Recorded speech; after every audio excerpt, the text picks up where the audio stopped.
I started. Good morning. Good morning, sir. Welcome to the online Good morning. certification course on business process improvement in New York. So, in the past 2 days, we covered the project management and lean management.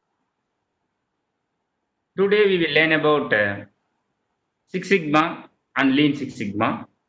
And tomorrow, I will talk about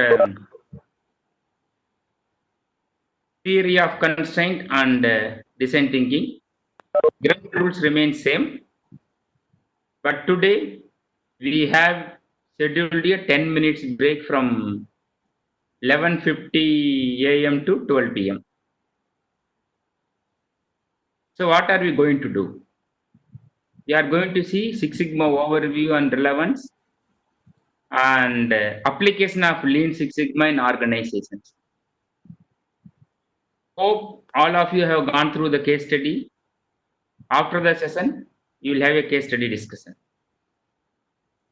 So today there is one change. There is break one. Be active and have fun.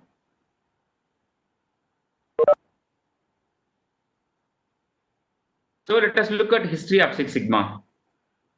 In the year 1970, a Japanese company takes over Motorola factory manufacturing televisions. Under Japanese management, factory produces TV with 1/20th of defects as under Motorola. They have improved quality. Bob Galvin became the CEO of Motorola in the year 1981. And he challenged the company to achieve tenfold improvement in performance over a period of 5 years. In the year 1985, a quality engineer named Bill Smith did a research. His research was all about how did the reworked product in the process perform in the hands of the customer. The result was it was amazing. Reworked product did not perform well in the hands of the customer. They had lot of customer complaints from the reworked product in the production line. In the year 1986, Michael Harry developed a method called MAIC, Measure, Analyze, Improve, Control approach for solving problem. In the year 1987, the CEO of Motorola, Bob Galvin, launched a long-term quality program called Six Sigma Quality Program. So this is the time, January 15th, 1987, formally the World Six Sigma Quality Program was coined. Their objective is to improve product and service quality 10 times within 2 years and 100 times within 5 years. What happened? 1987, they started implementing Six Sigma. They improved quality, revenue improved, customer was happy. Motorola received the prestigious US Malcolm Baldrige Quality Award. And later on, Michael Harry discusses we implemented Six Sigma in one plant. Can we implement organization wide? Then they want to recognize the people who involved in Six Sigma. Then they thought how to name the people. Then his friend from Unisys Corp said you can call them using the belt terminology. Yellow belt, white belt, black belt, green belt, master black belt. So we can give some titles to the people to motivate them. Then in the year 1989, Motorola develops Motorola Six Sigma Research Institute. Its main aim is to formulate and deploy strategy to deploy Six Sigma among all employees, not only among engineers. Then Motorola started growing. Then ABB saw. Then ABB business leaders decided that we will go for Six Sigma. Then ABB started implementing Six Sigma in the year 1993. Then in the year 1993, Allied Signal launched Six Sigma program with the help of Michael Harry. In the year 1995, the GE CEO Jack Welch came to know about the benefit realized from Six Sigma initiatives. Then he started implementing Six Sigma. Then the rest is history. Birthplace is Motorola. GE made Six Sigma very popular. So Motorola, if you look at Motorola story, the story of survival to world class. 1988, Motorola was the first company to win the prestigious Malcolm Baldrige National Quality Award in USA. And some of the benefits what Motorola realized: 5x growth in sales, with profit increasing by 20 years each year. Cumulative savings based on Six Sigma efforts were 14 billion US dollars money they saved because of Six Sigma. And Motorola stock price gains a compounded annual rate of 21.3%. In India, companies started implementing Six Sigma long ago. I am seeing in the past 20 years, just whatever few companies came in my top of my mind, I just put it. Today, almost all the big companies started implementing Six Sigma in India. So, what is Six Sigma? Six Sigma is a project focused approach. Whenever you undertake any Six Sigma improvement project, it must complete the 5 phases in chronological order: define, measure, analyze, improve, and control. Is one of the Six Sigma methodology. I will talk about DMADV later. And Six Sigma is a philosophy. Make use of data and statistical tools to improve the processes. And after improvement, we need to sustain the process improvements. And the company started using Six Sigma as a metric. A Six Sigma produces less than 3.4 defects in a million opportunities. If a heart surgeon is doing heart surgery at Six Sigma level, we can say out of 10 lakh operation, 3.4 people would die. Or if you look at aircraft, there are million landings. You expect at least 3.4 aircraft to crash. So in many industries, the quality norm is more stringent more than Six Sigma. Like medicine, aerospace, the norm is 0 defects, not 3.4, not Six Sigma. There the requirement is 0 defects. 0 defect, but Six Sigma is the enabler to achieve 0 defects. So if you look at Six Sigma from statistical perspective, which measures how far a process varies from perfection. And quantitatively, it is a goal of achieving less than 3.4 defects per million opportunity, and to deliver a good quality product. And Six Sigma also a management system for sustaining and enhancing business success. So we know Six Sigma is there for past 4 generations, spread over, I can say, for 4 decades. In the year 1980, when Six Sigma was introduced, mainly it is used to improve the quality, defect reduction. In the year 1990s, when companies like GE, they started using Six Sigma for cost reduction. Companies started using Six Sigma for value creation purpose. How can we create more value by using Lean Six Sigma technique and make our customer happy and make more money? But today, these tools, process improvement tools, what we are seeing in our program is being used for organizational cultural transformation.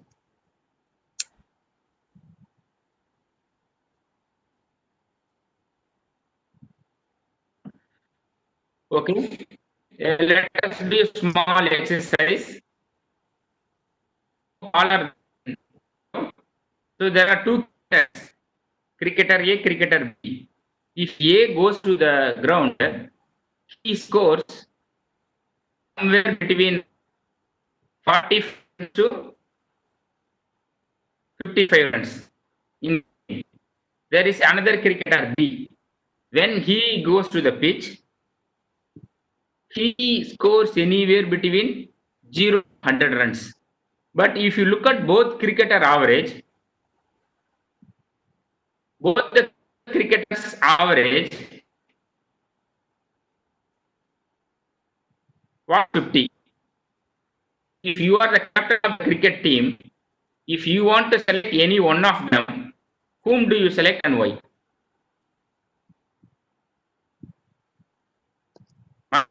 Agarisi,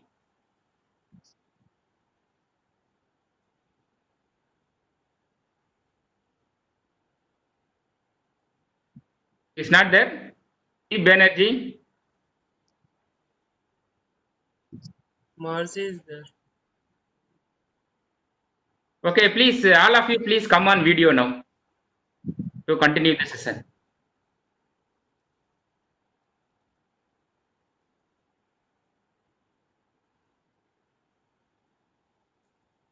Anfin, Yeah.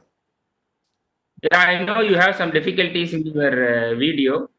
Can you Yes. tell me which cricketer you will select for your cricket team? The first one, sir. First one, cricketer Yes. A. Why? Yes. What is the reason? More consistency and dependable, sir. More consistency and dependable. Is there any other answer, Nijo Joseph?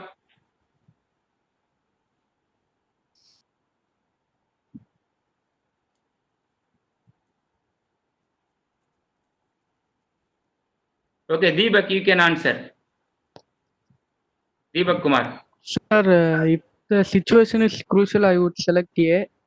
Hmm. If there is no any pressure, I would select B, since there are chances of scoring 100. Okay. Krunal, do you have any answer? Why are you selecting cricketer A? I'll select cricketer A because the variation is less than cricketer B. Okay. So I'll select cricketer A. Sigma will be less. Please, all of you, please switch on your videos. There are a lot of interactions are going to happen. So, as you people pointed out, yes, we are going to select cricketer A. One is less variation. Variation is the evil. In Six Sigma, we are going to reduce the variation. And the second thing, the dependability. That is what I think Anfin mentioned about. If cricketer A goes to the field, minimum 45 runs are guaranteed. If cricketer B goes, there is no guarantee. It could be 0 or 100. We don't know. But cricketer A guarantees minimum 45 runs. So dependability is there, variation is less. Sometimes we say even in our personal life, if somebody is bad, throughout his life, we can accept him. At least he is consistent in his behavior. But there are some people, whenever they want some work get done from you, they will come and talk to you very nicely. Once the job is done, next day, even if you go in front of them, they will not even say a hi to you. Hi to you.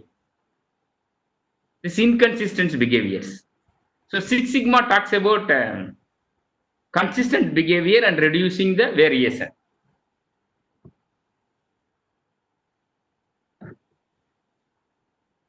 So if you look at this slide, which correlates Six Sigma level, defect rate, the ppm, parts per million opportunities, and we are introducing a term called cost of poor quality.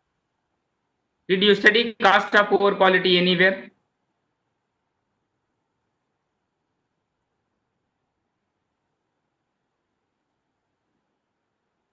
Have you studied about these concepts, cost of poor quality? Cost of Himanshu. poor quality.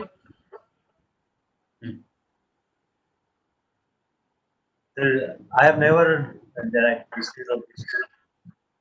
Okay. Fine, then I will tell you what it is. See, the cost of poor quality is it's a cost of producing a product. Assume cost of poor quality includes prevention cost, appraisal cost, and failure cost.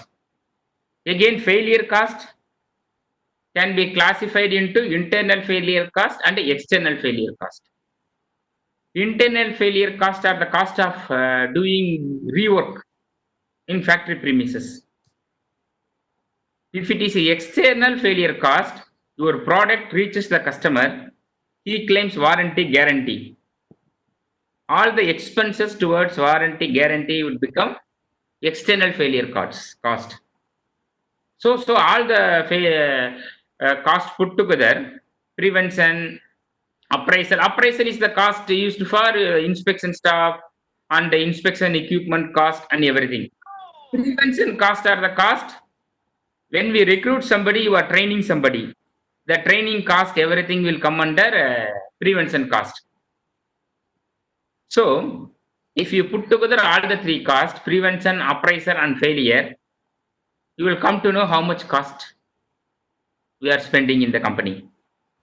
Then you see this cost of poor quality in terms of sales. If you have a One Sigma company, your company revenue is say 25 crores, and assume that your company revenue is 100 crores to make it simpler and easier. Your cost of poor quality will be more than 25 crores, more than 25%. That is a non-competitive environment. During monopoly environment, those kind of companies survive. But the industry average is somewhere between 10% and 25%. That is the industry average. Most of the companies, they fall here only. But if you look at Six Sigma companies, cost of poor quality will fall somewhere between 1% and 5% revenue. Revenue means the sales. Remember, cost of poor quality will never become zero, because you have to pay the salary for the inspection staff, you have to buy the inspection and measuring instrument. When you hire somebody, you have to train somebody and design cost. So cost of poor quality would never become zero. Remember that. That is one of the most widely asked interview question. So if you want to become a world-class organization, your cost of poor quality will stand somewhere between 1% and 5%. You are clear now? Any doubts on cost of poor quality? No, sir. All are fine? Yes, sir. Okay. Yeah, this is the interaction session. Please, I request all of you to interact.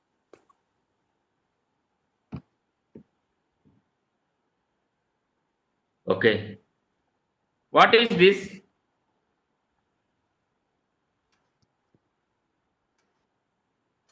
It's a tree which gives fruits.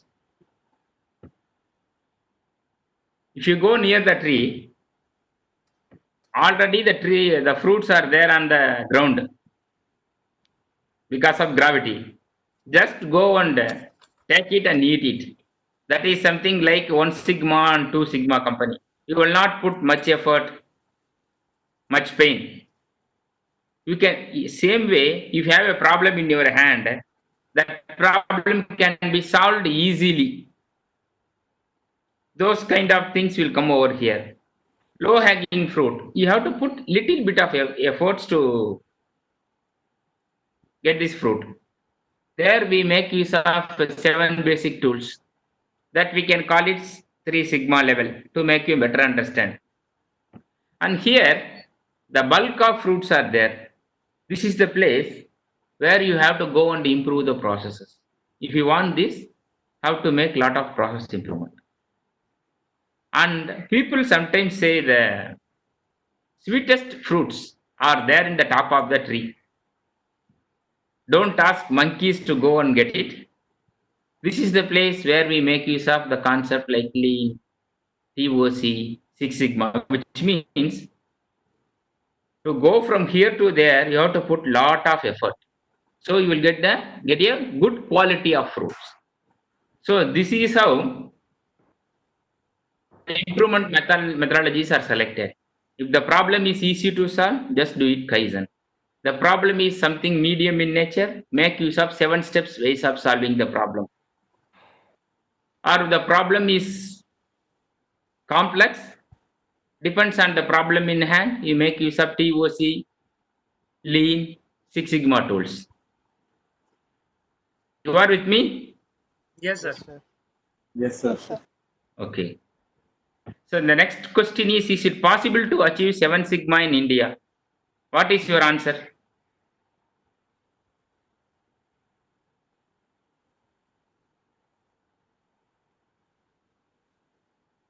Magarishi?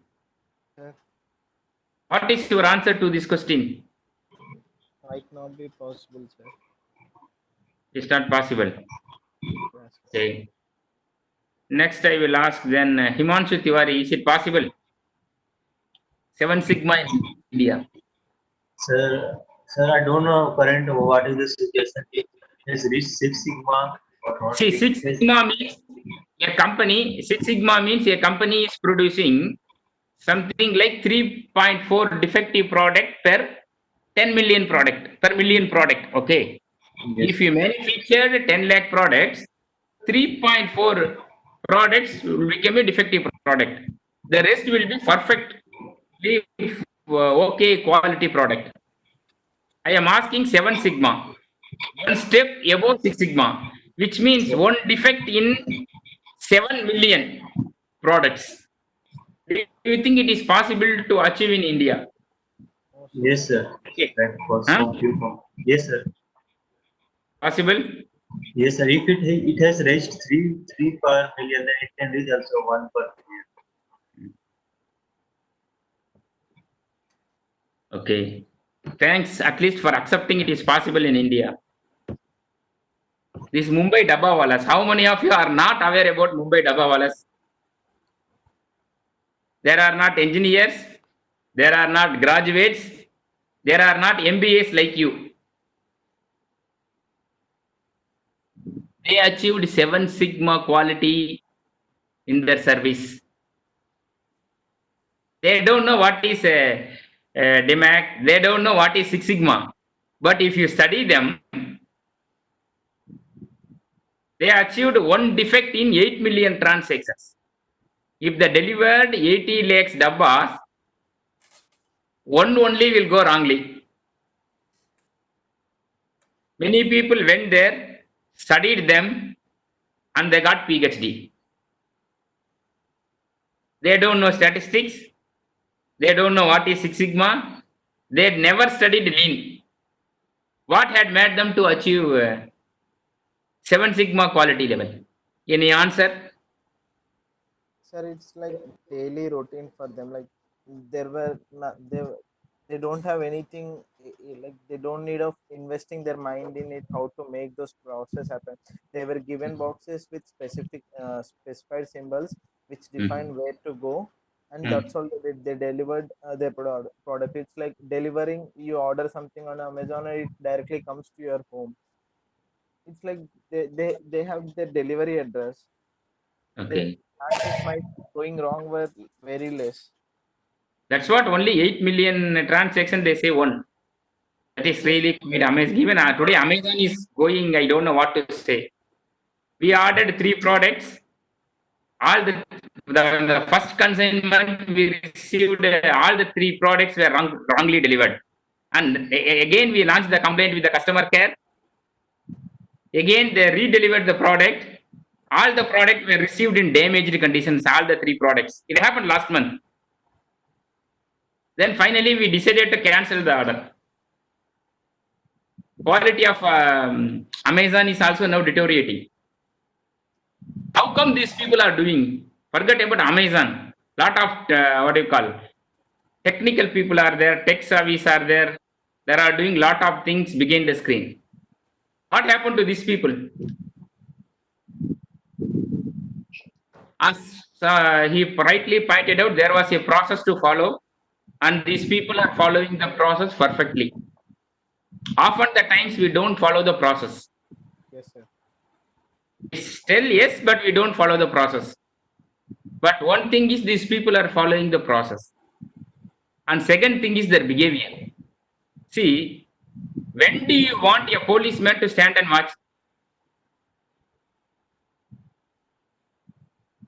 When you have persons to steal, then only we need we need somebody to monitor and control the situations. If people are honest, like Raja Harichandra, they will not lie, they will not steal, then why do you want policemen? On their own they will achieve. It is because of their value systems.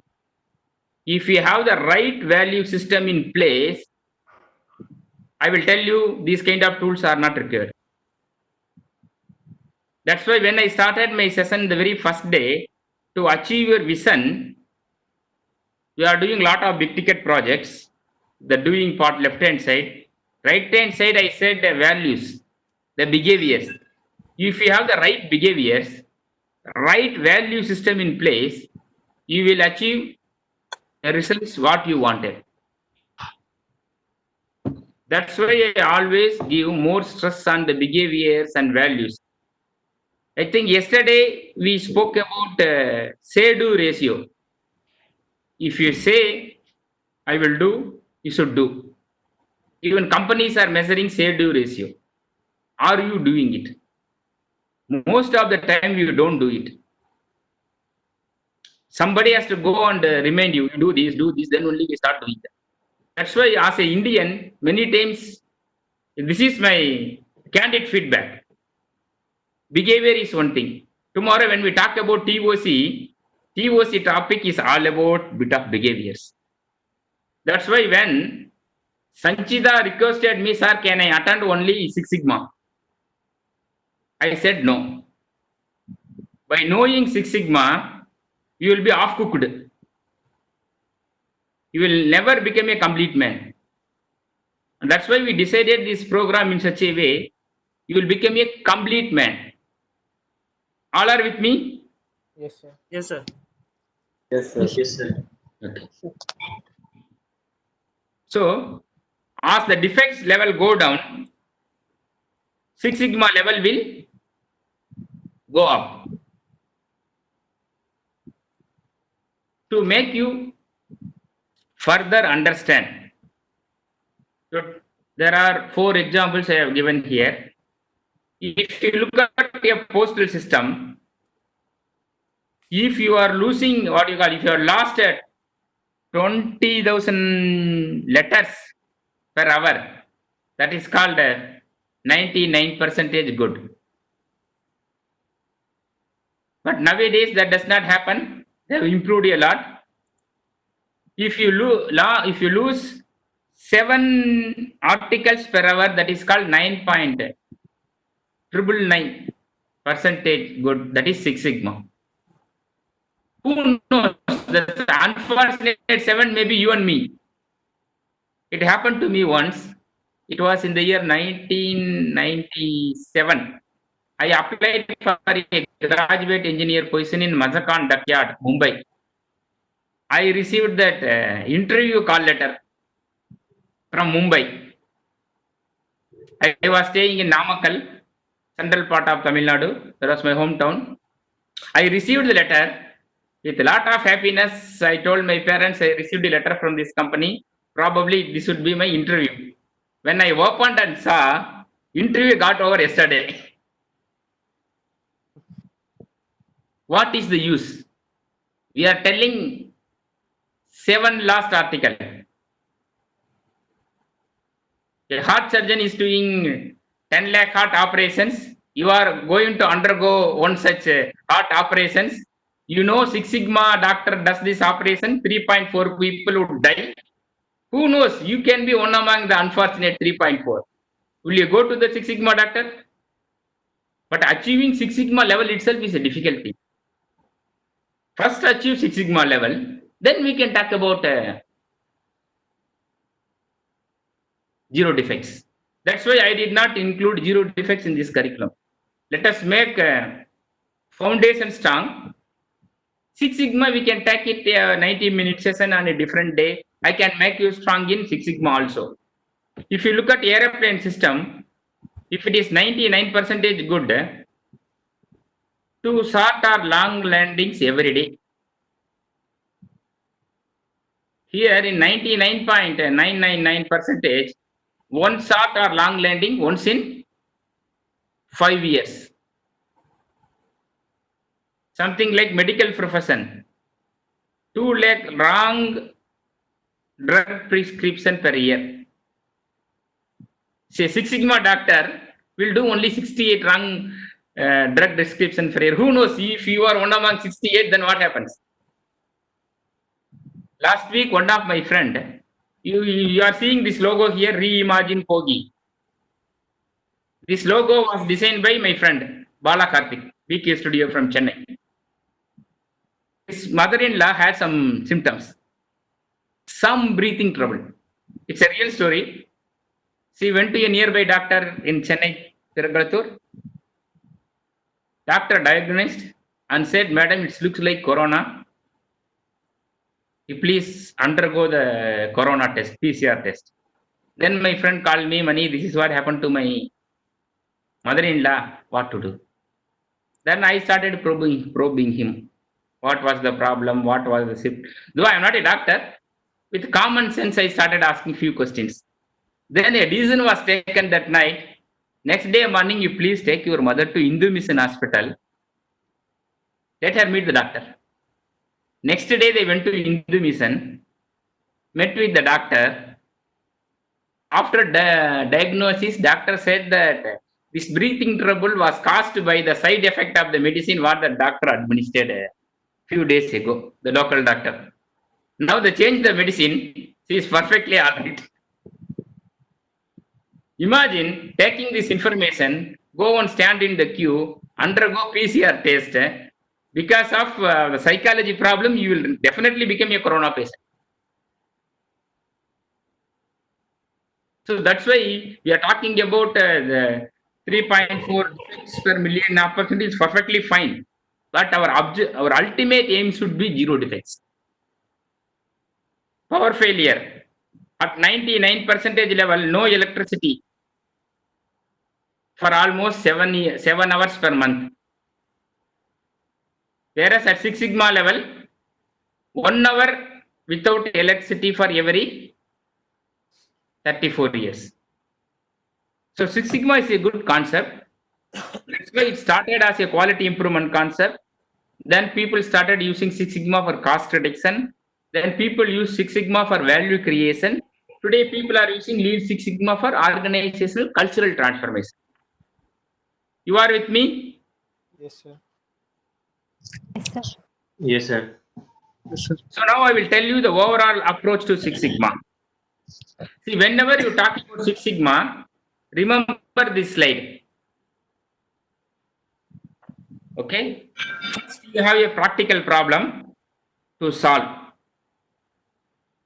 Then, once you have the practical problem in hand, collect the data, convert the practical problem into a statistical problem. Collect the data and prove the relationship. Once you do this, you will identify a statistical solution. Once you identify the statistical solution, then go for practical solution and implementation. So end of the day in Six Sigma, what they do, we use this formula y equal to f of x. My output is the function of some input parameters. So identify what are the input parameters and improve the input parameters. Then you can achieve the success. Then you will achieve your goal. You are with me now? Yes, sir. Yes, sir. Important. Remember, if you have a practical problem, anyway, you have the case studies to study. When you go through the case study, you will appreciate these boxes. So there are few terminologies. In Six Sigma, we always say customer. Lean and Six Sigma both are customer and market driven. When you talk about customers, there are two types of customer: internal customer and external customer. Internal customers are stakeholders, owners, employees, the next process in the organization. External customers are the end users of your product and service, regulators, monitors of law, and community. So there are some terminology you need to understand before we deep dive in Six Sigma. At least you remember unit, defect, defective, defect, opportunity, and yield. You must know about these five. Unit is quantity: one product, one mobile phone, one car, one laptop. You remember. Defect is any variation from a CTQ.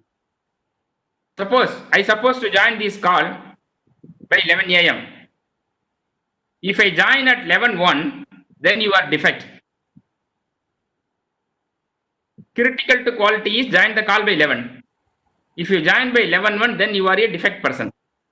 You join late to make you to understand. So any product you buy, if anything is not meeting the specification, that is called defect. What is defective? In one product, if you have more than one defect, then that product is called defective product, not defect product. Specification for this session is to join by 11 a.m. with video switched on. You joined at 11:01 without switching on your video, so you have two defects. Then it would become defective. Something like, I received a wrong product, that is a defect. I received a product, that product has got multiple defects, more than one defect, that we call it defective unit. Defect per opportunity, the number of defect possible in a single unit. I will talk about this defect opportunity in the next slide. And yield. Yield is the percentage of product was defect free, the good products. So the exercise here is, a football manufacturer produces 100 footballs a month. Football can have the following defects: bad stitching, torn leather, leaky wall, odd size football, smudged color. In the month of January, he produces 100 footballs and the total number of defects were 200. What is the DPMO for January? What is the sigma level? Do you have any answer for this? Any idea? Just take a minute. Just take a minute.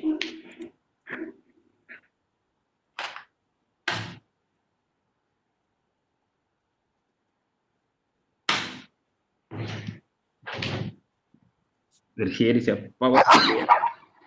Do you have any answer?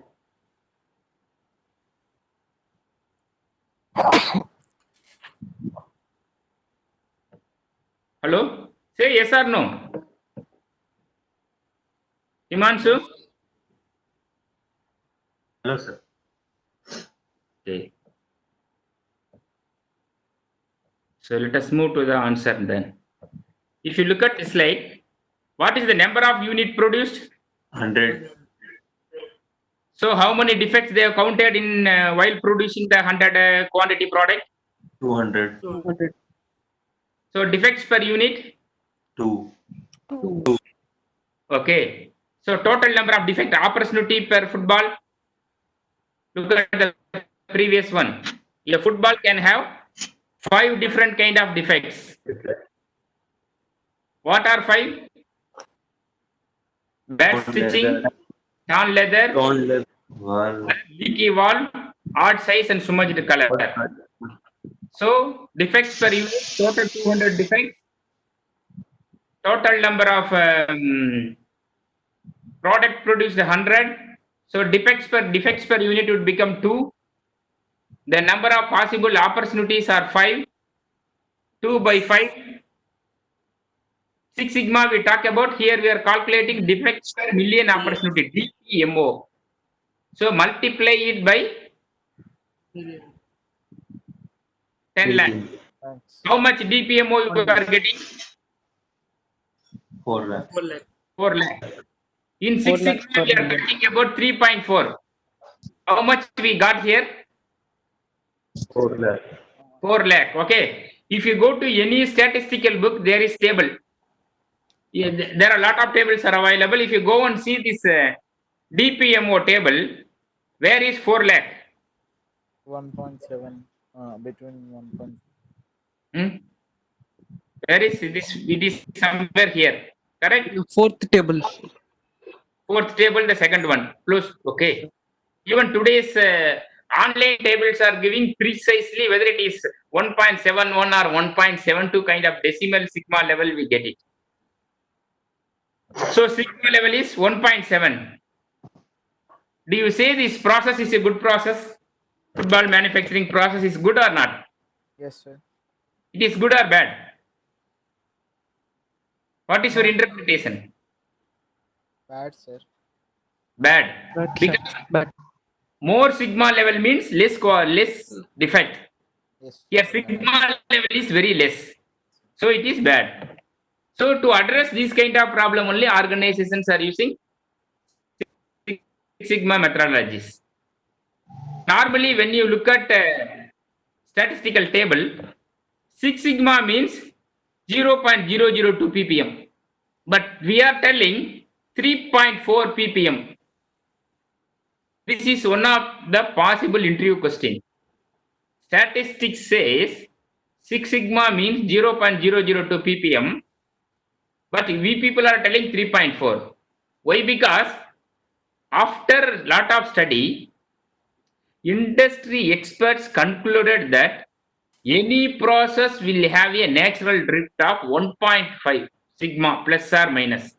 Process can go 1.5 sigma this side or this side. So any process will have the natural variation.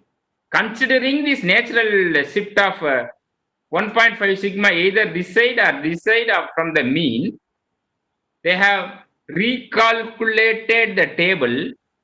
From this table we got 3.4. You are with me?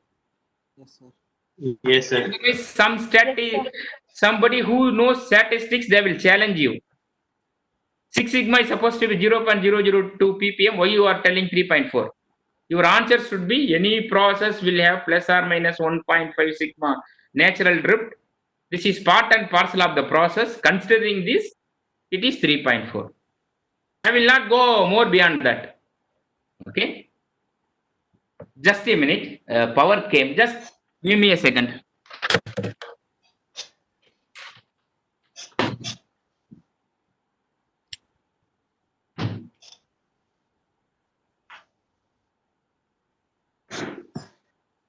Right.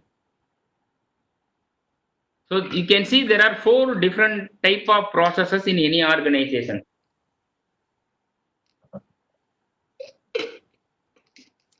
First one is capable and not performing. Something you can score 10, 9 CGPA, you are capable, but you are not scoring. Second one is you are capable and you are scoring. You are getting more than, you are capable of studying and getting more than 9.5 CGPA. You are studying, you are getting. The third one is neither capable nor performing. The fourth one is performing but not capable. Sometimes people do amazing things. People may think that they are not capable, but somehow they do it. So in Six Sigma, what we say, we have to achieve the result consistently. But here, performing and not capable, consistency becomes a problem. So if you look at this,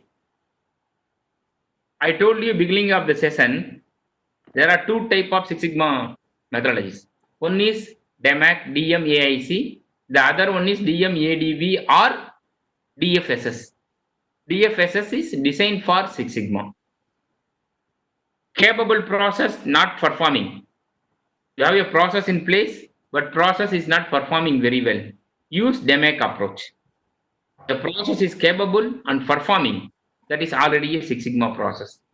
A process is neither capable nor performing, not capable but performing. These places we use DMADV. That is designed for Six Sigma concept. Sometimes when you want to introduce new product, new service, or you are designing a new process, there we make use of design for Six Sigma. Look at this. You have a problem in your hand. You have decided to take it through Six Sigma approach. Define the problem. After defining the problem, is there any process is existing in your company? You are manufacturing football. Problem is 1.7 sigma. Then you are going and checking, does any process exist to produce football? Of course it is there. That's why you are producing footballs. If it is yes, go and measure the sigma level, analyze why it is all the 5 types of defects are happening, and how can I eliminate the defects. So take all your improvement actions to eliminate the 5 kind of defects, then put action in place to sustain the results. So this is called DMAIC. Most of the project what we do in any organization would be something like DMAIC. Define, measure, analyze, improve and control. Which means you are improving your already existing process. So you have a problem in hand. You don't have a process. You want to manufacture football. Your problem solution is, I want to manufacture and sell footballs. Once you look at your organization, is there any process exist? My company never manufactured football. No process is existing. In this case, you are going to design the football manufacturing process itself. So when the process is not there, after defining the problem, the answer is no, no process is there, then measure, analyze, design the process. Here you are going to make the complete set of new football manufacturing process in our exam and verify whether you are getting good results. You are with me? Yes, sir. So sometimes people may ask you questions like this. Well, Six Sigma is appearing in your biodata, in your resume. Where do you use DMADV, DMAIC? Or sometimes people may even ask, what is the difference between design for Six Sigma and DMADV? Both are one and the same. You got it? Okay, sir. Yes, sir. Okay. So, Six Sigma, DMAIC, I will talk more about DMAIC. It is a project focused approach. What is project? There is a start, there is a end. Okay, you are with me?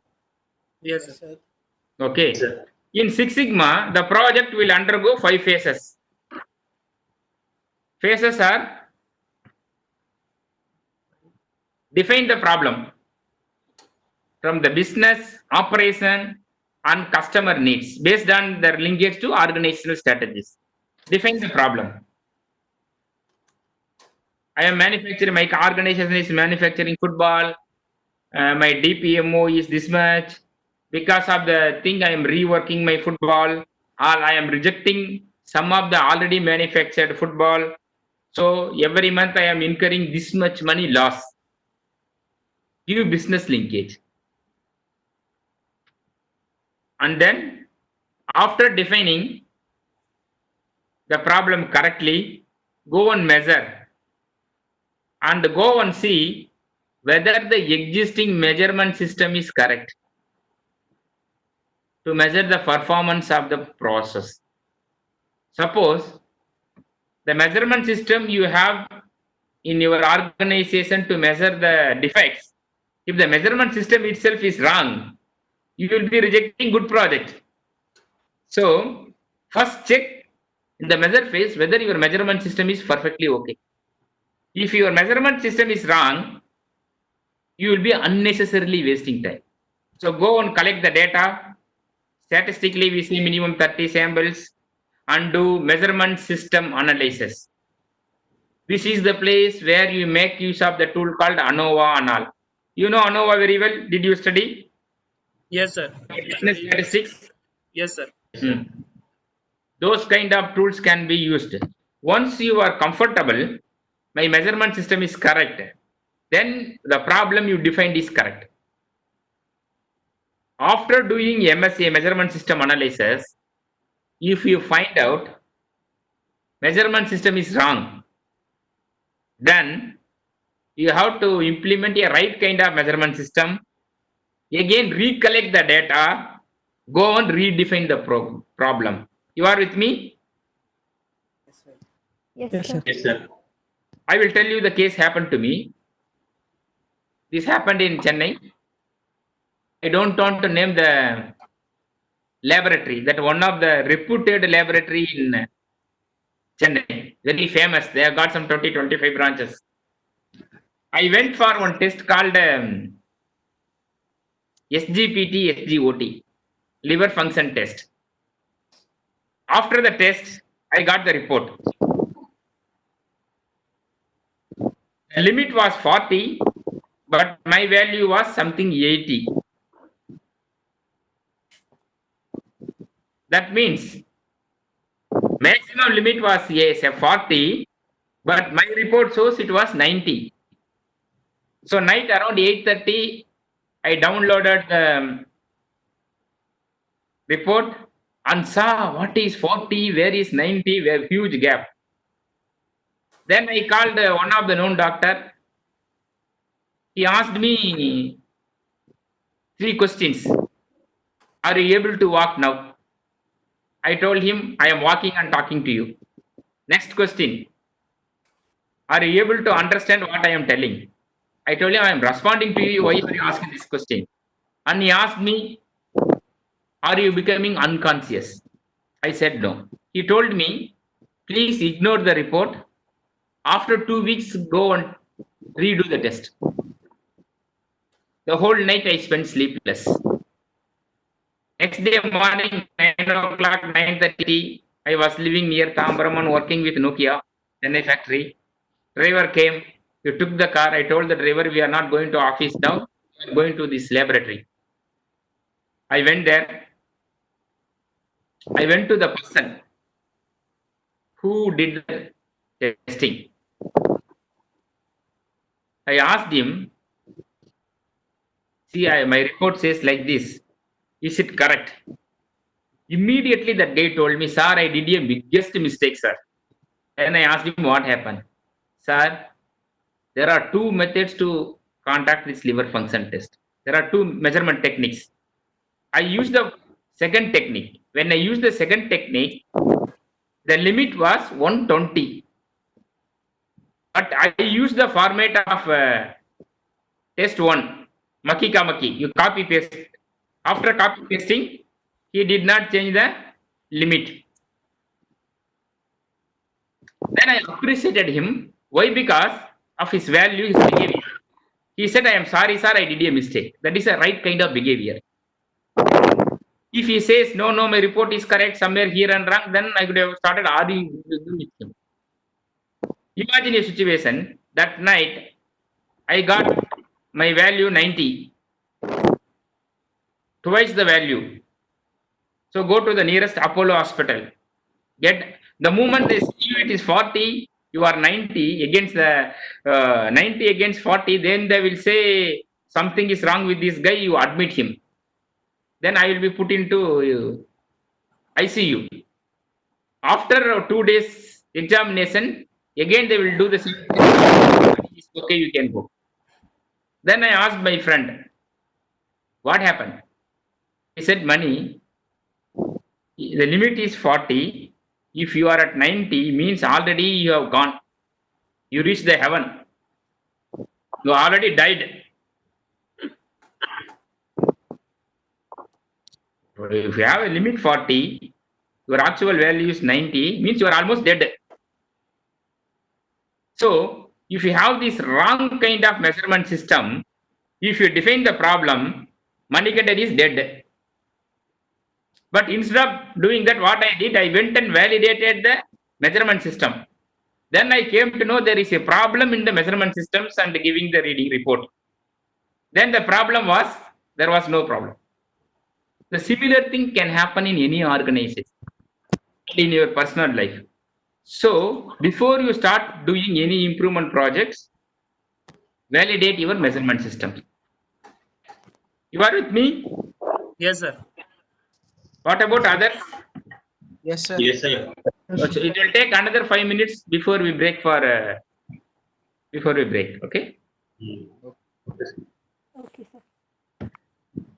And then analyze. Once you define the problem, put the right kind of measurement system in place. If required, redefine the problem.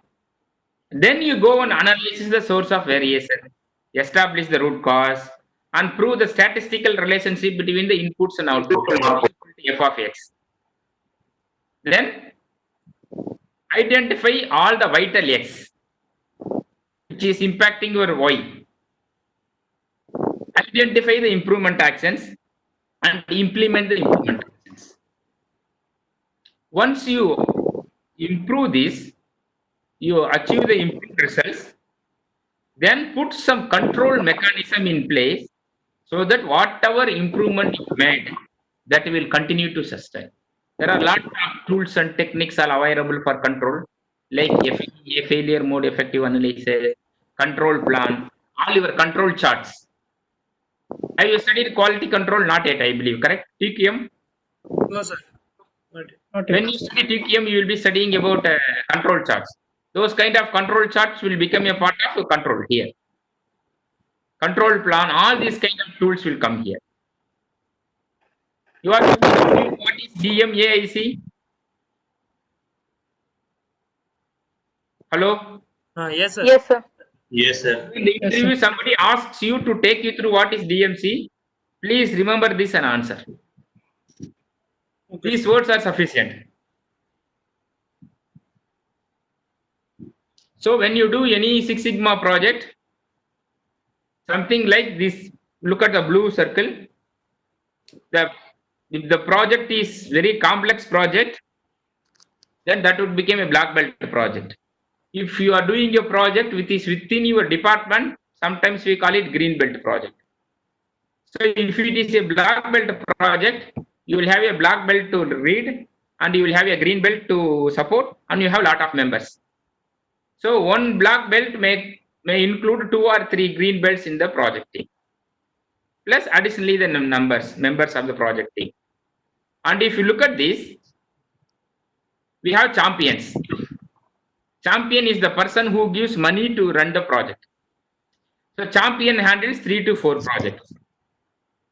So black belt are the people who lead more complex projects, who are good in statistics. Green belt, they solve moderate problem. They may not be very good and expert in statistics. And master black belts are the people who know statistics in and out.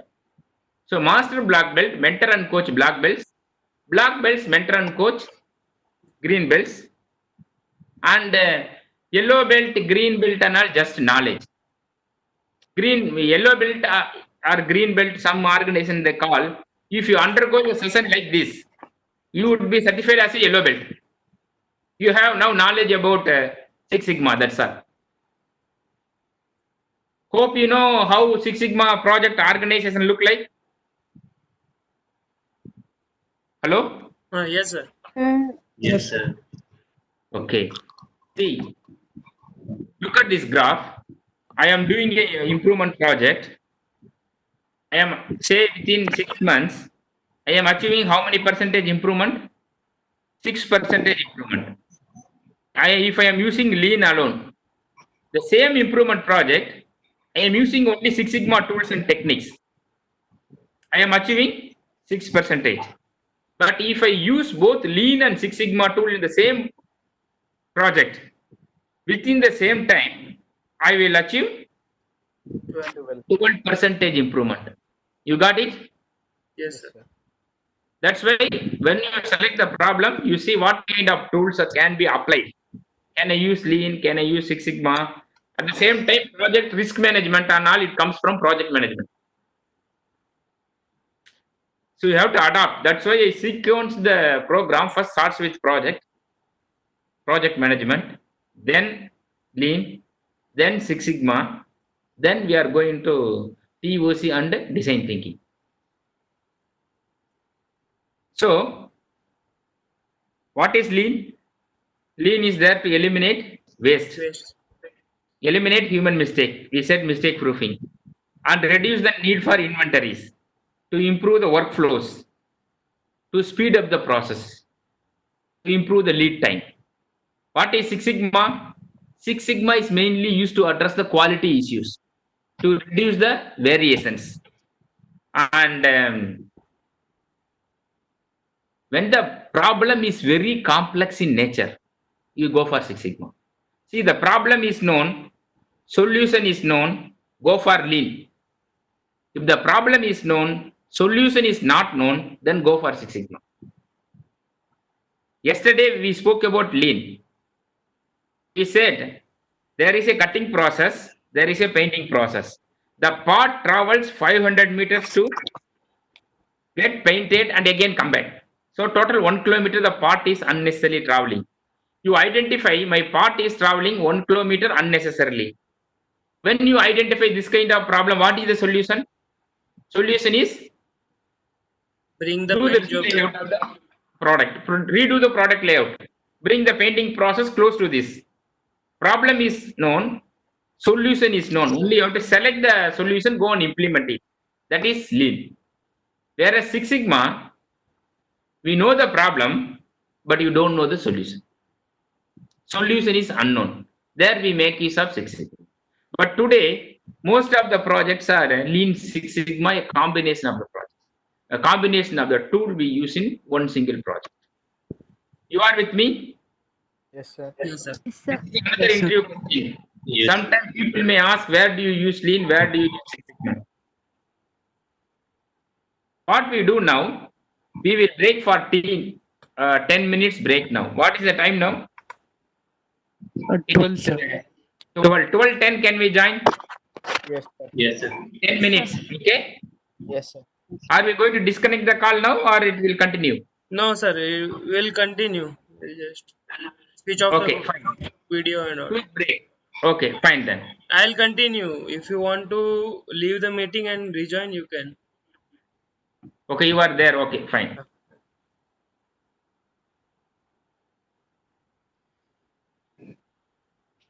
Kurunal. Okay. Yes, sir. Welcome to the case study. Be with me throughout the case study. Once you understand this case study, you will appreciate the concept of Lean Six Sigma and its applications. So after the tea, there is a case study on Sarma Tea House. How they applied DMAC methodology in a local tea shop.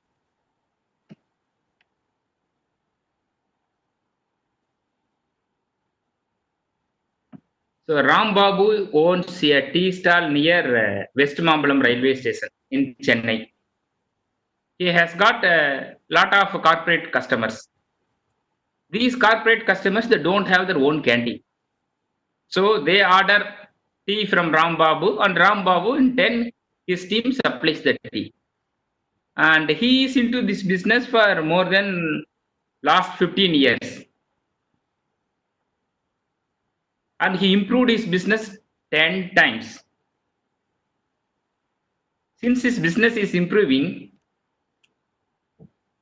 and growing, he appointed 3 delivery boys, 1 cook and 1 helper.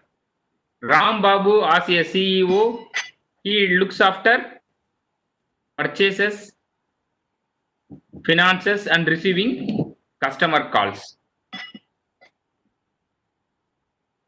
Of late, Ram Babu started receiving number of complaints from his customers on the quality and service aspect both. Even a couple of companies threatened that they will stop buying tea from him, or they will shift to his competitor Laxman, or they will start their own pantry, because Ram Babu's service is not reliable. So he is a bit confused. He does not know what to do.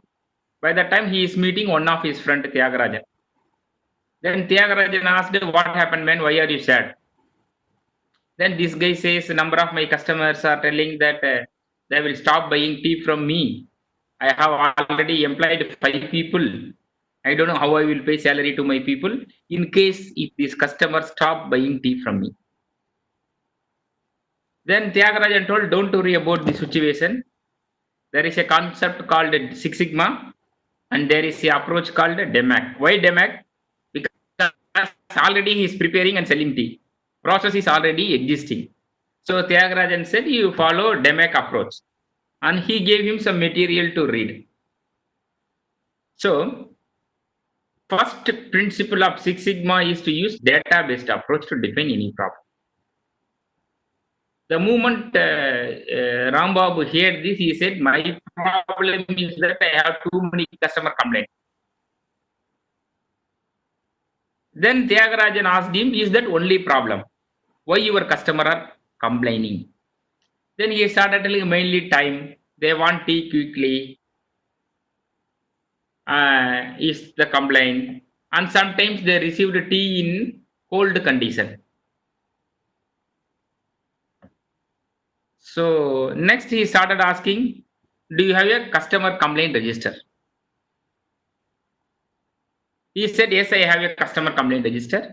Then he thought, okay, let us go through the last 1 week problem. What kind of complaint your customer registered?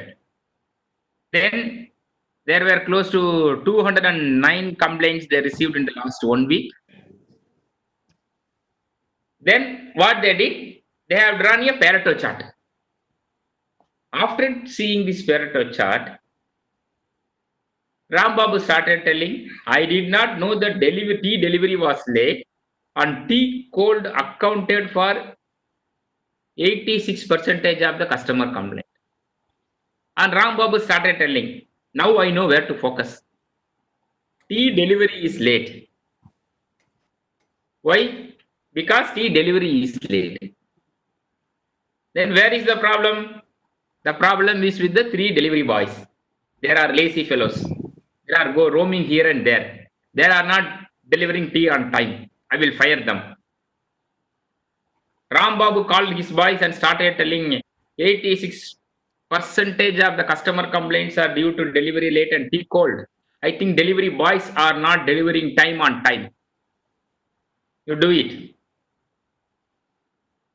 Then one of the delivery boy, Chotu, said, "Sir, single-handedly we have to go to large number of these places and make visit. So if you want to improve delivery time, please add one more delivery boy. This is what we can maximum do. Because every day we are making 100 deliveries. And each delivery boy gets paid 3,000 rupees per month." Ram Babu started thinking, can I add one more delivery boy? Can I make it from 3 to 4? If he does that, he has to pay another 3,000 more salary to the 4th guy. Once this happens, his profit will come down. Sometimes he may not even make any profit. Then he spoke to Tyagarajan. "You told me to read the Six Sigma concept. I read Six Sigma concept. I put Pareto chart. This is the problem with me, what to do?" Then Tyagarajan said, "Immediately adding one extra resource is the foolish thing you can do without doing sufficient analysis. Don't get into the trap of this. You follow the DEMAC method systematically, religiously. Then, what is the first step in DMAC process? Define the problem. Defining the problem, you are identifying the customer needs, critical to quality. You remember we used the word critical to quality. So since Ram Babu cannot go with assumption what is critical to quality, so he started calling the customers and asked them, you are telling T is late. What do you mean by T is late? That's why in Six Sigma, when we do project, in the measure phase, we prepare something called operational definitions. In the operational definition, the key terminology we will define. T is late. What do you mean by T is late? Customer expectation is to get T within 5 minutes after giving the call. If any T comes after 5 minutes, customer says it is T is late. So definition for T late is arrived. Then T is cold. What Ram Babu started doing, unknowingly he started doing design of experiments. There is one beautiful Six Sigma tool called design of experiments. He informed all his customers and served T 70 degree and 80 degree, two different temperatures, and asked the customer which one was good. He served tea in different temperatures. Then finally customer said that tea served between 80 and 70 degree C was perfectly okay. So Ram Babu arrived at tea cold means if it is less than 70 degrees Celsius means tea is cold. He arrived at the operational definition of what is cold. And it was interesting. Now Ram Babu realized that he is the first chai wala in the history to implement Six Sigma in his company.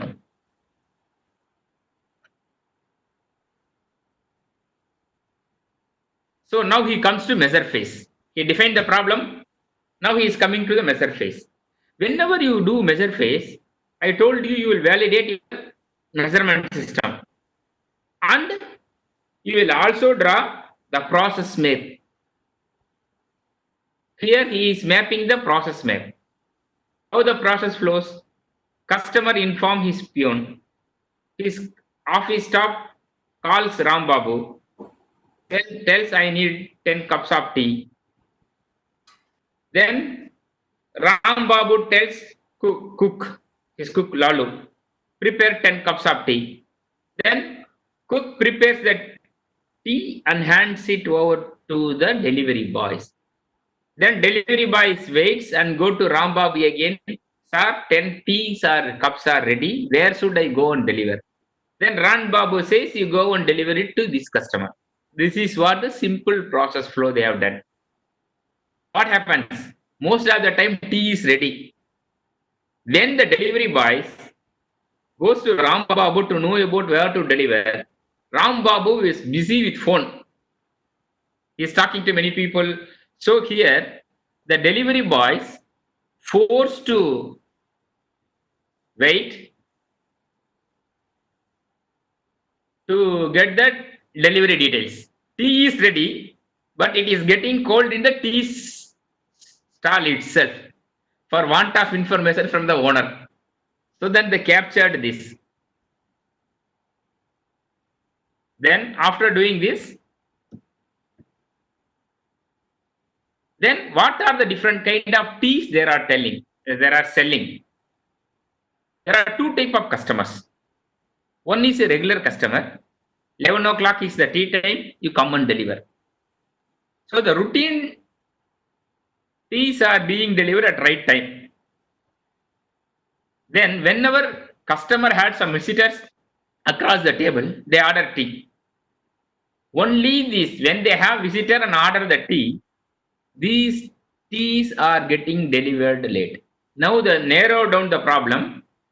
Routine tea is perfectly okay. Whenever customer wants a tea for his clients, his visitors, only those teas are getting delivered. So they divided the customer complaint into routine and special orders. Then they have drawn a relationship diagram. Tea delivery is late. Why tea delivery is late? Perhaps this delivery boy is taking the longest route. Sometimes walking speed of the delivery boy. Sometimes time for crossing the road. If it is peak hours, it takes more time to cross the road. And time of the day, tea getting cold. So they have drawn a relationship diagram. Then, how do you measure the performance? In Six Sigma, you have to convert the practical problem into a statistical problem. You have numbers to back up. So, to collect the details, Rambabu introduced Blackboard because data is not available. More data is not available. So, he has to collect the data while doing the project. So, he put order number 1, name of the customer, number of tea, time of order. So, Rambabu is used to put these details. And for delivery boy, they gave you a run sheet format. Order number, customer number, time of delivery, route taken. So there are different routes are there to deliver tea to the customer. Whenever they take any route, delivery boys fill the second form run sheet. The moment Rambabu receives the order, he fills the blackboard. So as they started doing the project, slowly improvement started taking place. Then they collected the data. They collected again 1 week data from all the 3 delivery boys. And there is a tool called ANOVA, analysis of variance. So this kind of hypothesis testing is used to approve or disapprove the relationship between two. Tea delivery was late. Is it due to delivery boys? If D delivery boy, here when you do the ANOVA null hypothesis, where delivery boys are the reason or delivery boys are not the reason for delay in delivery. So here take the 10 counts of Chotu, Patlu, Bablu and do your ANOVA.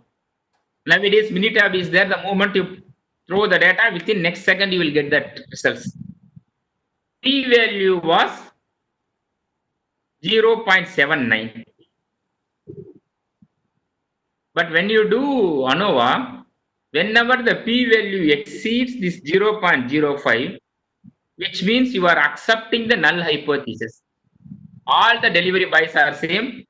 This problem are not due to delivery boys. You got it? After collecting the detail, doing the ANOVA, if the P value is less than 5, which means all the delivery boys are not equal. That kind of relationship you will establish, then you go and talk to the delivery boys.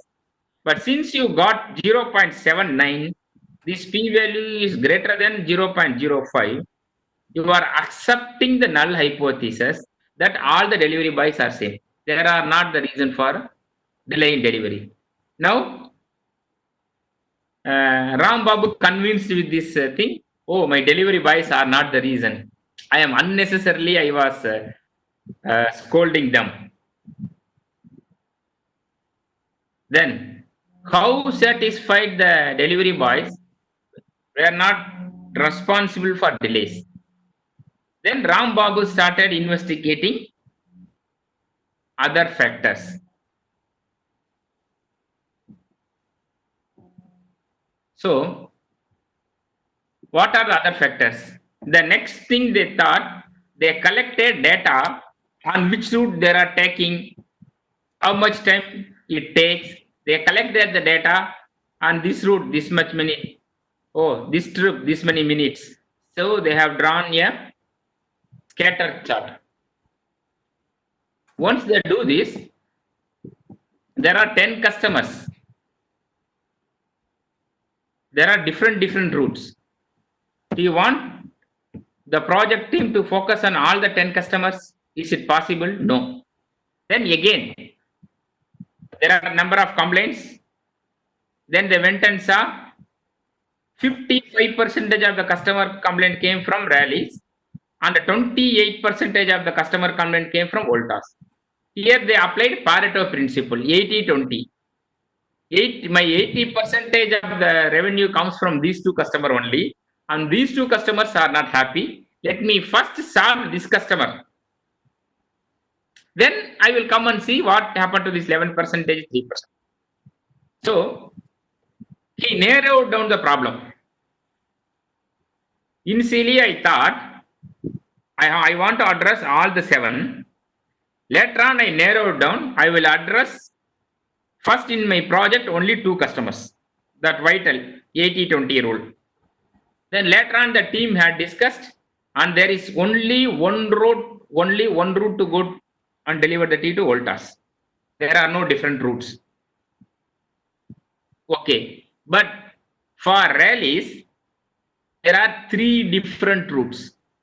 So delivery boys are following 3 different routes to deliver tea to the customer number 1. Then, since now these delivery boys started collecting the data, route A, route B, route C, and they started floating this thing on time, how many minutes they take, and duration of the day. Some timing you put it. Sometimes randomly I have given, okay, you can put whatever time you want, 8 o'clock, 2 o'clock, 3 o'clock, whatever time you put. Then here if you see, if the time is something like 6 o'clock to 12:30, okay, route B is very good because we are taking maximum 4 minutes, even sometimes 3 minutes.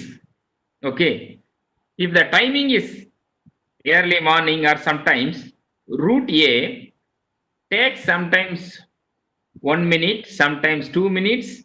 As the time goes, it even takes 6 minutes. At particular time in a day, it takes 6 minutes. Route C, at one particular time, it takes 6 minutes to 7 minutes. Once you do this, you can see based on the time which route you can take. I am delivering tea at say 9 a.m. Imagine the factory works for 24/7. I want to deliver tea at say 9 a.m. Okay. If it is 9 a.m., which route I will take? Take route B. So if it is 2 o'clock, take which route? So you can customize which route is taking less time. So they have done some analysis. They have used the statistical tools and technique, and then the further divided route A into 2. Okay, it is this time to this time, use route A. This time to this time, route B. This time to this time, then you can use route C or something. It depends on peak and non-peak hours on the road. So peak hours need not to be only your office hours. If it is a highway kind of thing, night time, you will have a lot of lorry traffic. You cannot assume. That's why they collected the data. Then here, after analysis, they found out which route they need to take at what time. Then after doing this, again they have gone back to the relationship diagram. Route taken by the boy, yes, addressed. Time for crossing the road addressed. Time of the day addressed. Tea delivery and tea getting cold, both are the outcome, are not the reasons. So now here we are looking at the reasons, the cause. Walking speed of delivery boy. And then number of delivery cup, everything we checked. And then there is one more thing. People said during brainstorming session, we have to do lot of formalities before we enter the office to deliver the tea. The tea is ready. Tea boy is reaching the reception, and the security gate people are telling wait for 5 minutes. Before you, 3 more people are there in the queue to get the pass issued. So this delivery boy gets into the line, and wait for the 3 people to get pass. As a 4th person, then he gets his pass. So he wastes close to 10 minutes, 15 minutes time over there to get the pass to enter the office. Then later on, they reached out to the customer and he told them, sir, we have done the analysis on the customer complaint we received from you. There are 2 types of order you are giving. Regular orders we are doing well, but whenever you have some visitors on your table, you are ordering tea. When we come, your reception people are taking more time. So tea is ready, tea is available at your gate. To get inside your office, it takes time, sir. Unless you help us, we will not be able to solve the problem. Then along with the customer, they decided all the tea delivery boys will be given an ID and tea card. So the moment they bring tea, show it to the security. There is no need for any security pass. They will go and deliver the tea and come. They can save time. And what improvements they have done? All orders are written on the whiteboard. All delivery boys carried a logbook to record their performance metric, the time taken, and the optimum route for all deliveries were agreed upon. And I-cards and badges are arranged for the delivery boys. These are the 4 major actions they have taken out of this project. And then I told you, you achieved the improvement, but that improvement should not fall back. You have to sustain the improvement you have made. For this, he started collecting the data from the run chart and plot the chart and see on daily basis whether we are within the time. So whenever customer calls for tea, 5 minutes is the specification limit. Am I delivering all the teas within 5 minutes? Suppose 1 or 2 deliveries went beyond the 5 minutes. You call the delivery boy. Today you made 100 deliveries, tea deliveries. 2 places it took more than 5 minutes. What is the reason? Then that guy immediately will tell, sir, they were digging the road, sir, on that side. I think the digging will take place for another 1 week. So they will tell next day onwards, you take a different route. So it is not only plotting the control charts, interpreting the control charts and taking actions are very important. So these kind of mechanism they put in place. And summary of the process performance, the owner presented to the team every week. Hope you got this essence out of it, how Six Sigma is being applied. Team? Yes, sir. Yes, sir. Yes, sir. What about others? I'm hearing only few voices. Hello? Yes, sir. Yes, That is sir. Nijo Joseph.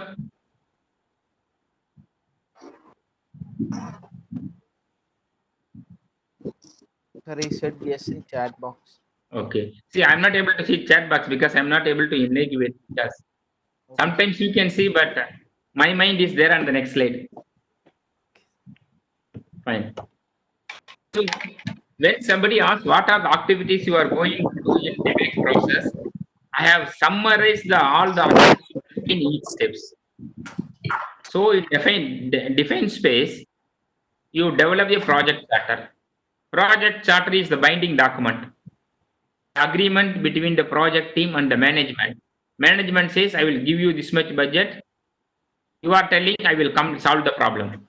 This we discussed about project charter, business case in project management session. The same thing is applying here. Then map the process. Understand the voice of the customer. Talk to the customer. Understand in this above case study, you saw he spoke to the customer. You are telling tea is late. What do you mean by late? Then customer gave the definition of we want tea within 5 minutes after order. So talk to the customer. Understand the voice of the customer. Then collect the baseline data and possible data. Then do the perfect analysis of the Pareto chart. Then calculate the sigma. So before calculating the sigma, this is the place while collecting the data. Important thing is carry out measurement system analysis. Am I using a right kind of measurement system in place? If you use a wrong measurement system, you will not be able to solve the problem. First, check whether your measurement system is correct before you define the problem. So after measurement, if measurement system is perfectly okay, go and do all this activity. After collecting the data, if you find out that your measurement system is not correct, first correct your measurement system, then go and take the data points, then redo everything. Some background noise is coming. And then in the analyze phase, develop a focused problem statement, explore all the potential causes, then organize the potential causes, which one is very, very important in order, collect the data, and apply the statistical method to quantify the cause and effect relationship. Y equal to f of x, I told you. T delay is a function of getting information from the owner where to get delivered, and formalities to be done at the gate, and the route the buy has taken. So y is a f of these three things. So once you identify this, create solutions. Don't select one solution, create number of solutions. Then evaluate the solution. Which solution is easy to implement, which is less costly solution, which one is a sustainable solution. Then select solutions. Then make implement plan. Then go for pilot run. After pilot run, you see whether you are achieving improvement. If you are not achieving improvement, go and check the solutions or go and check for more and do more analysis to get the causes. Yes, after pilot, you are getting the result. Then make the full scale implementation plan. Measure the results. Evaluate the result as a team. Once it is done, develop and document the standard practice. What we saw, the delivery boy will carry run sheet. Every week, Ram Babu will present the performance, which route they need to take, all kind of standard practices, and then train the team on regular basis. If some new trainee is coming, train him on the outcome of the project so that from the day one onwards he will be aware about the improvement. Monitor the performance in the run chart and update your process. See, earlier Ram Babu decided you have drawn a process map. Now redraw the process map, including your new action points, and summarize and communicate the learning to your project team and customer, and recommend for future action plan. So broadly, we will do all these activity in Six Sigma Demo project. Whether it is a small project or big project, but it will undergo these steps. So these are the activities takes place inside Six Sigma project. In Six Sigma project, the important thing is you have to convert the practical problem into a statistical problem, prove the statistical relationship, apply statistical tools, then solve the problem in the real world. 95% of the Six Sigma project fail in this world. People don't spend much time in control. The moment they achieve result after improvement, they will say, okay, go and close project. Well, excellent. They will not document properly. They will not train the team. They will not put the control mechanism in place. In a hurry, they want to close the project. They don't spend adequate time on control. That's why majority of the Six Sigma, Lean Six Sigma projects are failed. So when you do your project, please spend more time on control phase as well.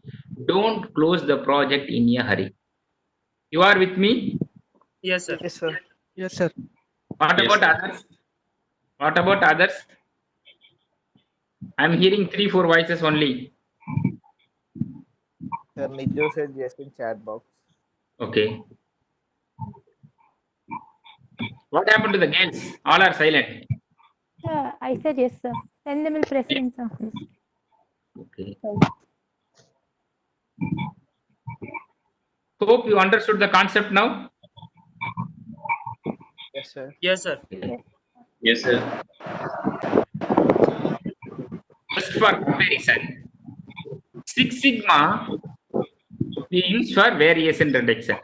Lean we use for reducing the 3M. Six Sigma we work towards the process variation, reducing that achieve 3.4 defects per million opportunity. Lean gives you the velocity and speed. Main savings in Six Sigma is cost of poor quality. In Lean, it was operating cost. Six Sigma project would take somewhere between 4 to 6 months. So learning curve is long. Whereas Lean can be done within a day or within a week. That is the power of Lean. Something like you have cold, go and get medicine from the local nearby medical shop, eat it, you can cure the cold. Whereas Six Sigma is something like go and get admitted in Apollo and get treatment. This kind of difference. Project selection, there are various approaches. Identify the CTQ, why I am not meeting the critical to quality, and business requirements, organizational objectives, organization strategy. From there, you select Six Sigma project. Whereas Lean, you draw the value stream mapping, identify what percentage of the time you are spending on non-value added activities, and eliminate or minimize the non-value added activities. Project length I spoke about already. Six Sigma is data driven. Lean is common sense, it's demand driven. Six Sigma is bit of complex, is little bit higher. Lean is moderate. And Lean is applied, the problem is known. The moment you know the problem, you know the solution. What to do, you know. Whereas Six Sigma, you know the problem, you don't know the solution. You have to explore the solution. Any questions? No, sir. Before we move to the case study, I will pick any one of you to share the gist of the case study and we will have a discussion on the case study.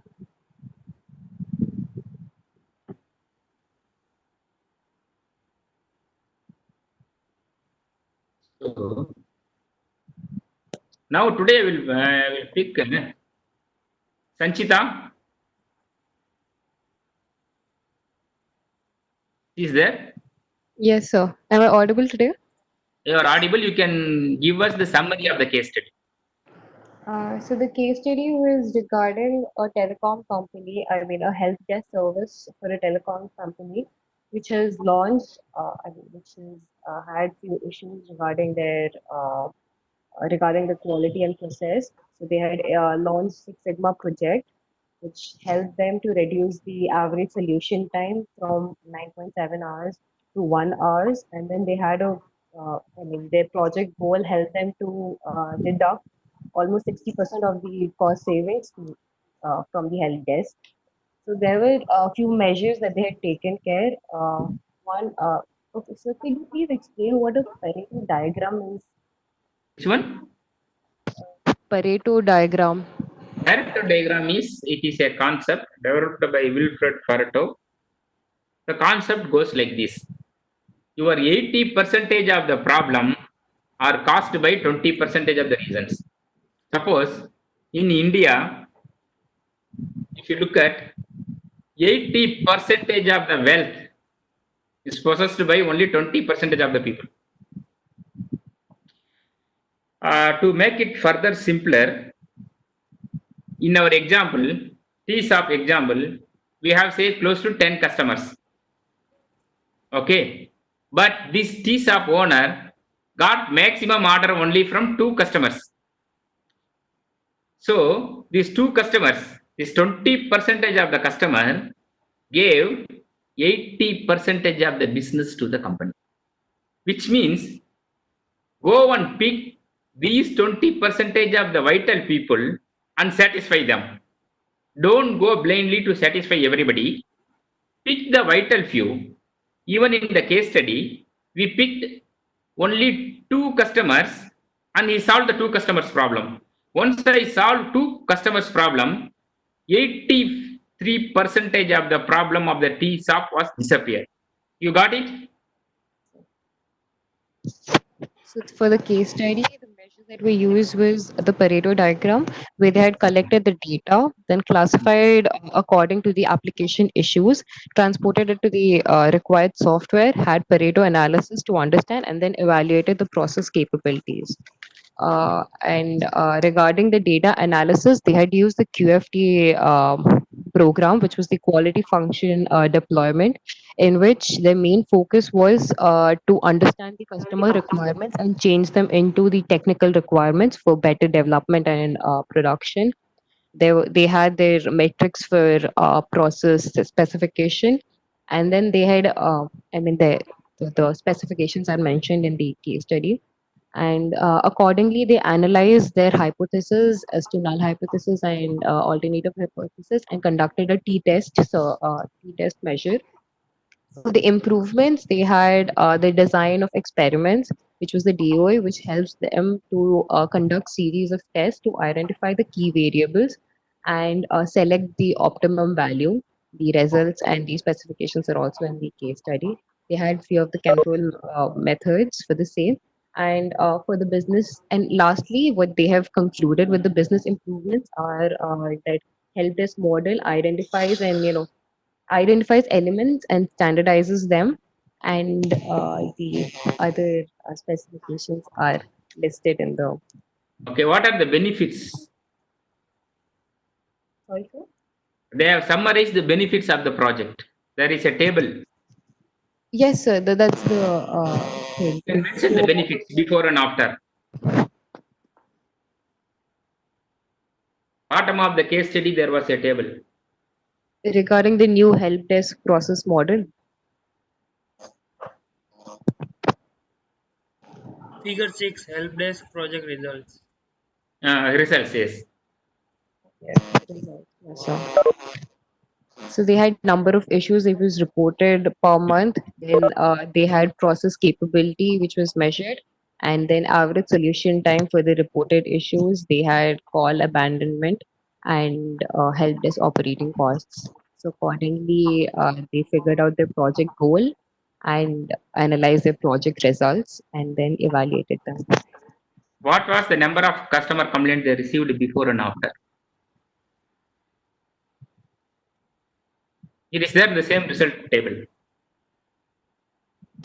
What was Kurunal, you can say? Before it was 30,000 and now there is a 32% improvement and it is 20,400. Okay. An ideal target for that was 15,000. So, Lean and Six Sigma projects can be applied anywhere, in any industry. Okay. Is there any questions on the case study?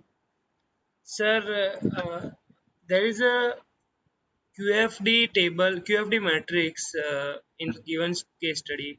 Can you explain further about this matrix?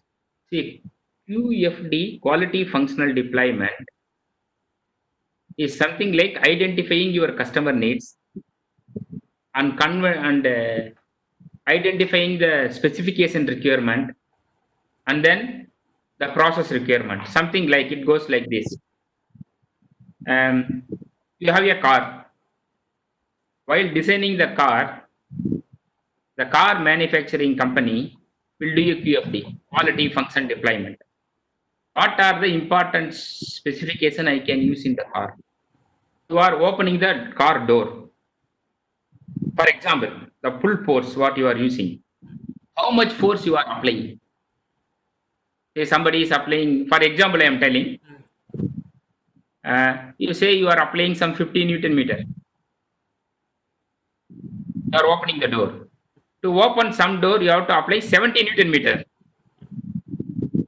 Then they will check, oh, customer is satisfied with the 50 Newton meter, but our car door is taking 70 Newton meter to open the door, which means customer is putting more extra effort to open the door.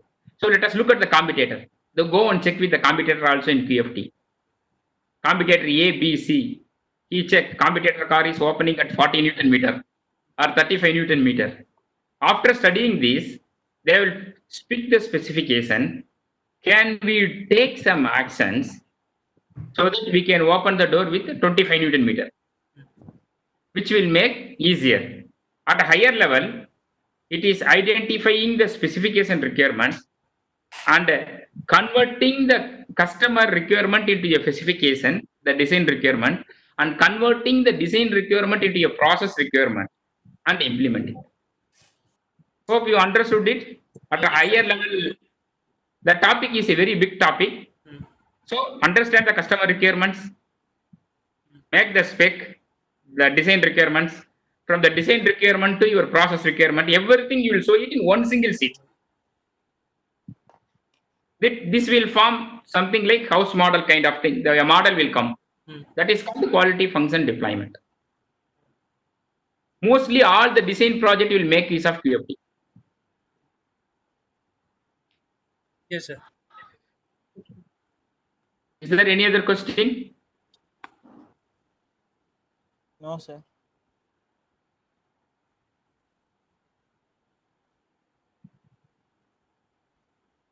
Himanshu?